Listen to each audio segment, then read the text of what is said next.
हे व्यास जी, मैं आपको कुछ नहीं कह सकता हूँ, आप तो बस भगवान के लीला का वर्णन करो।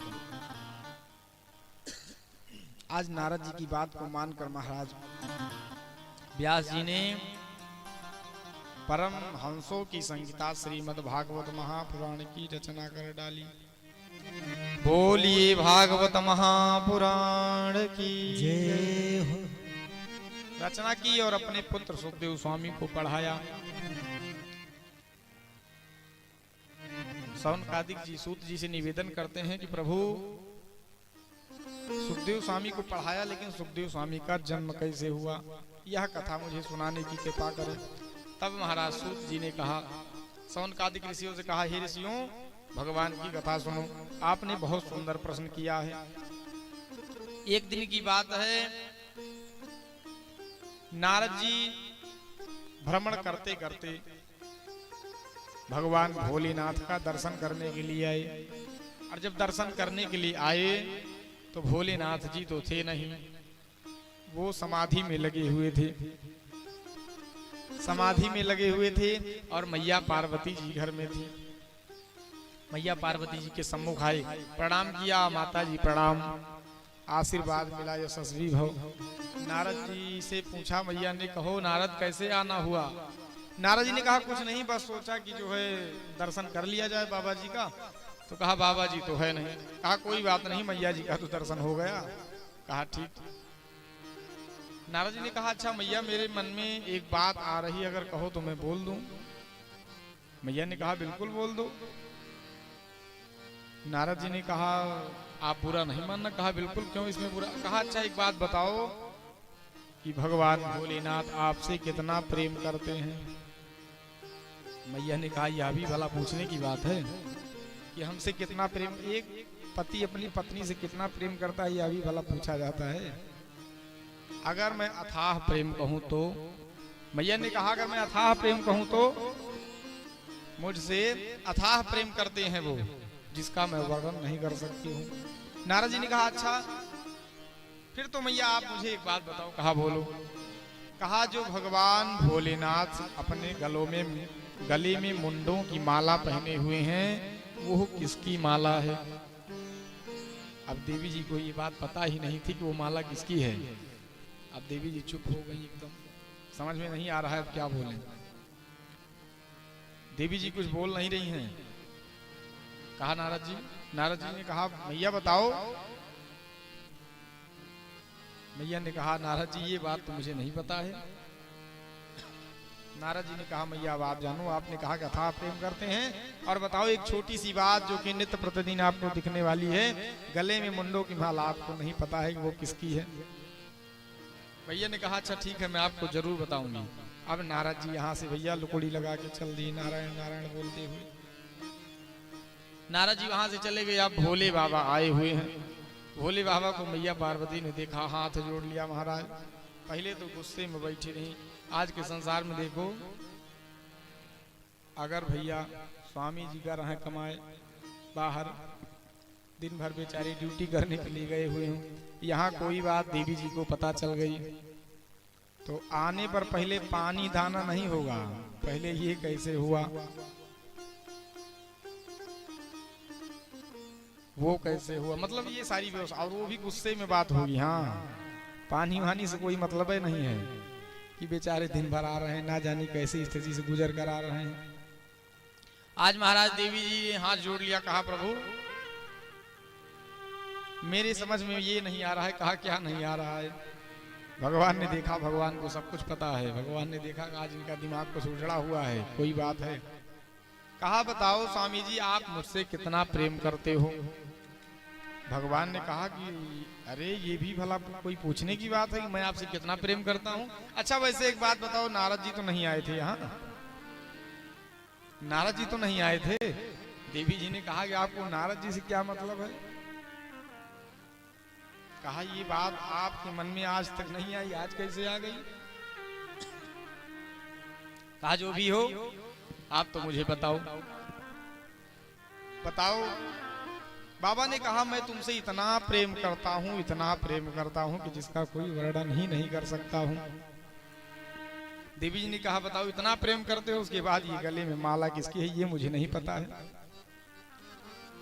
ये मुझे नहीं पता है। बाबा ने कहा आज तक आपने कभी पूछा नहीं तो मैंने कभी बताया नहीं। वैसे फिलहाल ये माला आपकी है, जितने भी मुंड की माला इसमें लगी हुई है ये सब आपके ही सर हैं। आप देवी जी सन्न हो गई। कहा महाराज मेरे सर हैं? कहा जब जब आपकी मृत्यु होती गई तब तब मैं आपके सर को उठाकर अपने गले में पहनता गया। इतना प्रेम करता हूं, बताओ एक मरे हुए सर को जिसमें कोई जीव नहीं है उसको मैं उठा करके गले में धारण कर लिया हूं, इतना प्रेम करता हूं आपसे। कहा महाराज अच्छा प्रेम की बात खत्म हुई, मैंने मान लिया, लेकिन अब मेरे समझ में ये नहीं आ रहा है कि मेरी मृत्यु इतनी बार हुई और आपकी मृत्यु एक बार नहीं हुई, इसका क्या मतलब है? कहा बहुत सुंदर, आपने ये भी पूछा, ये भी बताइए। अमर कथा का प्रभाव है, अमर कथा का प्रभाव है, मैं अमर कथा जानता हूँ, अमर कथा सुनाओ। कहा अब देवी जी ने कहा प्रभु अब तो मुझे भी ये कथा सुनाओ, मुझे भी अमर कथा सुनना है। भगवान ने कहा नहीं नहीं ये आपके लायक नहीं है, आप अमर कथा नहीं श्रवण कर सकती। कहा नहीं महाराज अब तो मुझे अमर कथा सुनना ही सुनना है। अब महाराज देवी जी ने हठ कर लिया। देखो 4 हठ महाराज बहुत खतरनाक होता है, राज हठ, योग हठ, बाल हठ और त्रिया हठ। राज हठ राजा जो चाहता है, प्रधानमंत्री आए तुरंत नोट बंद कर दिन 500 का, 1000 की नोट बंद हो गई। किसी से पूछा था उन्होंने, बंद हो गई ना। राज हठ, योग हठ, योगी तपस्वी जो होता है वो जो चाहे वो कर सकता है। और बाल हठ, छोटा बच्चा हो बोल दे कि मुझे हाथी चाहिए तो चाहिए, चाहे 20 रुपए की लाकर उसे दो और फिर देना पड़ेगा आपको। कार चाहिए तो चाहिए। और त्रिया हठ, ये तो महाराज सबसे खतरनाक। नृपस्य चित्तम कृपणस्य वित्तम मनोरथाः दुर्जनमानवानां पुरुषस्य भाग्यं स्त्रिया चरित्रं दैयो न जानाति कुतो मनुष्यः। सूत जी महाराज सौनकादिक ऋषियों से कहते हैं कि हे ऋषियों, नृपस्य चित्तम, राजा के मन की बात कोई जान नहीं सकता है। कृपणस्य वित्तम, कंजूस का धन कि कोई अंदाजा नहीं लगा सकता है कितना है। हाँ रहेगा खूब लेकिन खाएंगे थोड़ा ही, आज ही ना कहीं आज ही ना खत्म हो जाए, कल के लिए क्या होगा। नृपस्य चित्तम कृपणस्य वित्तम और मनोरथाः दुर्जनमानवानां। दुष्ट व्यक्तियों की कभी इच्छा नहीं जान सकते हो आप।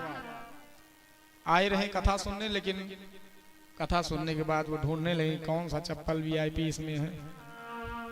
कथा सुनते सुनते भाव उनका बदल जाए। हाँ कृपणस्य वित्तम मनोरथा दुर्जनमानवानां। दुष्ट व्यक्ति की इच्छा कोई जान नहीं सकता है। अगर वो अच्छा कार्य करें तब भी समझो उनका किसी न किसी तरीके से उनका उसमें स्वार्थ है। और पुरुषस्य भाग्यम, पुरुष के भाग्य कोई जान नहीं सकता है। स्त्रिया चरित्रम दैयो न जानाति कुतो मनुष्यः। कहते हैं महाराज इसको भगवान भी नहीं जान सकते हैं, तो हम सब साधारण मनुष्य की क्या बात है। आज महाराज जब देवी जी ने हट कर लिया तो बाबा को मजबूर होना पड़ा। बाबा आज गए अमरनाथ धाम और वहां पर महाराज अपना अमोघ डमरू बजाया। जितने भी जीव जंतु पशु पक्षी वहां थे सब अपने अपने स्थान को चले गए। और आज बाबा जी ने मंगलाचरण शुरू किया। देवी जी को भगवान की कथा श्रवण कराने लगे, कथा श्रवण कराने लगे महाराज। कथा प्रारंभ हुई, देवी जी हुकारी भर रही थी। जैसे ही मंगलाचरण हुआ महाराज, देवी जी की समाधि लग गई, एकदम मग्न हो गई। अब देखिए समाधि लगती कैसे है आज के संसार में, आपको बताएं। आप चित्त से बेचित्त हो जाएं, यही समाधि है। 1 वर्ष तो कोई बैठ नहीं सकता है। चित्त से बेचित्त, जैसे आज के संसार में समाधि सबसे ज्यादा मोबाइल में लगती है, सबसे ज्यादा मोबाइल में। अगर कोई बढ़िया प्यार से अगर कहीं पबजी वगैरह खेल रहा हो भैया, उसको आप 10 बार बुलाओगे तब भी निगाह जो है मोबाइल पर रहेगी, कान जो है चारों तरफ रहेगा। चित्त से बेचित्त इंसान हो जाता है। यही है समाधि। भगवान की कथा सुनते सुनते व्यक्ति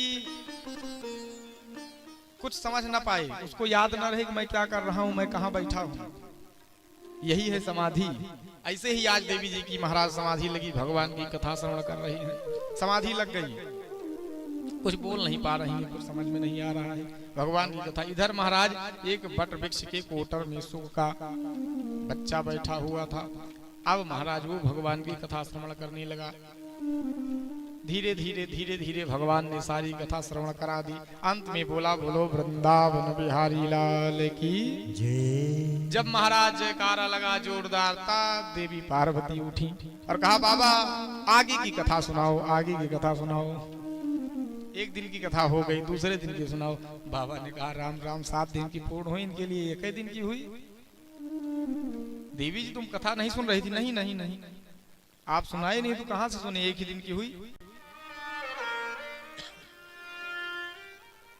भगवान ने कहा, फिर कथा कौन सुन रहा था, हुकारी कौन भर रहा था? आपको याद हो, इसीलिए हुकारी भरवाया जाता है। हुकारी के भरने का मतलब कथा होती है तो हम लोग बताते हैं ताली बजाया करो, हम जानते रहे कौन सो रहा है कौन जाग रहा है, जयकारा बोला करो। जो लोग कंजूसी करते हैं उन्हीं के ऊपर निद्रा देवी सवार होती हैं। आते हैं कथा सुनने, लेकिन करने लगते हैं रात्रि वाला कार्य, सोने लग जाते हैं। आज महाराज बाबा क्रोधित हो गए। कौन व्यक्ति है, कौन सा इंसान है जो चोरी से भगवान की कथा को श्रवण कर लिया? कभी महाराज चोरी से कथा नहीं श्रवण करनी चाहिए। कथा सुनो तो आगे बैठकर हमेशा भगवान की कथा श्रवण करनी चाहिए। आज भगवान ने अपना अमोघ त्रिशूल निकाला। महाराज आदेश दीजिए, जाओ जिसने भगवान की कथा श्रवण की हो चोरी से, उसका समन कर दो। अब त्रिशूल महाराज दौड़ा पीछे पीछे, और वो सुख का बच्चा जो है कोटर से उड़ा, भागने लगा धीरे धीरे, उड़ता उड़ता गया। महाराज व्यास जी की पत्नी सूर्य भगवान को अर्घ दे रही थी, वहां पहुंच गया धीरे धीरे धीरे। अब जैसे ही महाराज अर्घ दे रही थी तो उनकी पत्नी को जमुआई आई। अब वो जो सुख रूपी तोता था महाराज, वो देवी जी के मुखमंडल द्वार से महाराज गर्भ में प्रवेश कर गया और जाकर वहीं स्थापित हो गया। अब त्रिशूल आया और देवी जी के सामने आकर रुक गया। क्यों? इसको आदेश हुआ है जिसने भगवान की चोरी से कथा सुनी है उसका वध करना है, ना कि जो है और किसी का कर दो। अब उनका तो कर नहीं सकता है, सामने देवी जी के सामने खड़ा हुआ है। व्यास जी ने देखा, निवेदन किया, कहा महाराज आप मेरी पत्नी के पास क्यों खड़े हुए हैं, क्या चाहते हैं? मेरी पत्नी के द्वारा कौन सा ऐसा अपराध हो गया? दोनों में आपस में बात हुई, बताया, कहा महाराज अब तो वैसे भी अमर कुथा को स्मरण कर चुका है, अब उसकी मृत्यु कहाँ होने वाली है, आप व्यर्थ में पीछे लगे हो। आज त्रिशूल वापस गया। इधर भगवान भोलेनाथ ने देखा, कहा आओ आओ, मैंने तुम्हें व्यर्थ में ही छोड़ दिया, मुझे याद ही नहीं रहा। अब वो तो अमर हो चुका है, अब उसकी मृत्यु कैसे हो सकती है? आज महाराज भगवान भोलेनाथ कैलाश पर आए। इधर सूत जी महाराज सनकादिक ऋषियों से कहते हैं, महाराज 1 वर्ष बीता, 2 वर्ष बीता, सुखदेव स्वामी जो है, जो सुख रूपी तोता है, वो गर्भ में ही बैठा हुआ है, बाहर आने का नाम नहीं ले रहा। व्यास जी निवेदन कर रहे हैं कि बाहर आ जाओ। कहा नहीं, मैं बाहर नहीं आऊंगा, जो कथा मैंने सुन ली है इसी का मुझे मनन करने दो, इसी का मुझे चिंतन करने दो। बाहर आऊंगा तो इस संसार में फंस जाऊंगा, संसारी बन जाऊंगा, इसलिए मुझे संसार में नहीं फंसना है। मैं तो जो सुख पा चुका हूँ इसी सुख में मुझे मग्न रहने दो। व्यास जी ने महाराज बहुत निवेदन किया है, और जब बहुत निवेदन किया तब महाराज धीरे धीरे 1 2 3 4 5 6 7 8 9 10 11 वर्ष बीत गए। 12वें वर्ष में महाराज सुखदेव स्वामी का प्रादुर्भाव हुआ है। बोली सुखदेव स्वामी की जय। आज सुखदेव स्वामी का महाराज प्रादुर्भाव हुआ।